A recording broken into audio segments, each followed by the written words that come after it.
So it seems that the Nitarai group has really stirred up a big storm in the political circles, not accepting government people who are supposedly, on more or less the same side. But I think the Nitarai group has made several proposals which have upset politicians who do not want to do or make unpopular comments. It seems that the group has become too hot to handle at the moment.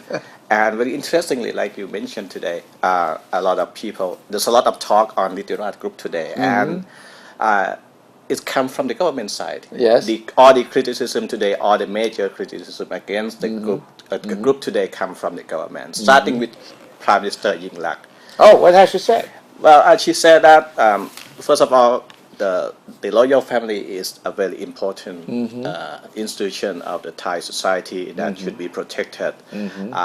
You should not do anything to undermine the institution. That is the least critical of the Nitarai group among the government officials today. Well, she's trying to be quite diplomatic about it. Right. Unlike Kun Chalerm Yubamlung, the deputy prime minister, who came out quite strongly against the group. He said that this is something that the media, including you and me, should not pay attention to. Well, if Kun Chalerm does not want the media to pay attention to, he should not have commented. He should have commented on it in the first place, right? Well, he compared the Nitarai group and its opponents to fighting fish. Fighting fish, yes. Who should have Thai fighting fish. Right, who should be separated from each other. And he said that Nitarai and opponents, they will not fight each other if they don't see each other. What, is Kun Chalerm on the other side? Is he supposed to be the opponent? He didn't say that. But Kun Chalerm, he is the very first cabinet member who insisted from the very first day that this government will not do anything to change Article 112. Yes. He's the only one who's been saying that all along. But you see, the Nitarai group has claimed that most of its critics have not read the proposal carefully enough, meaning that they might just read the headlines in the newspaper, but they haven't actually, studied what the group has proposed. And they claim that all these proposed changes are to protect the monarchy. Right, but it seems that the proposal is getting stronger and stronger by the day.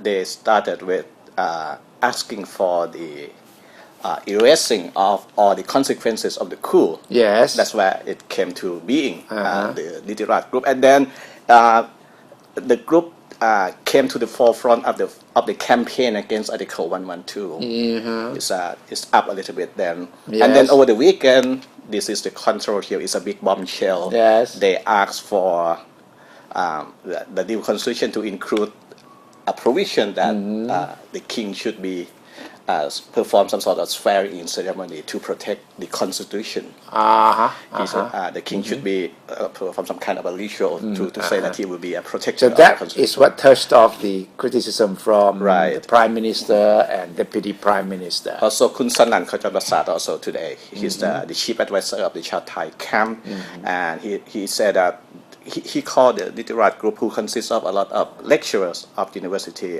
Thammasat University, he called them children of yesterday who who know nothing about Thai history. He said that he should have they should have gone back and take a look at the Thai history, how Thai kings fought side by side with soldiers to protect national sovereignty. But don't you think maybe the Nitarai scholars were trying to use this kind of provocative tactics to draw out people to start a sort of a social debate on the issue? I think exactly that. I think it's not their idea to put all the proposals in the new constitution or something like that. They can't anyway. They because cannot they're not anyway. going to, It's too hard to put it. But I think the goal of the group is just to break some taboo, that to make it normal to discuss this kind of thing.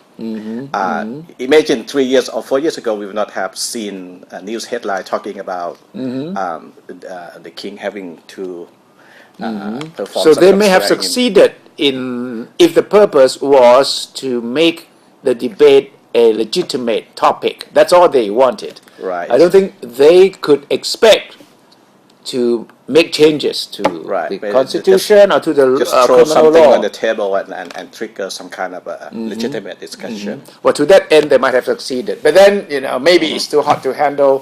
Thai society maybe reeling under, not expecting any direct comments or this kind of straightforward discussions. But then, who knows? This government may be caught in the middle between, the two arguments. One is for changes, one are not for no changes at all. But this government is being forced to take a position on a very, very difficult, controversial issue.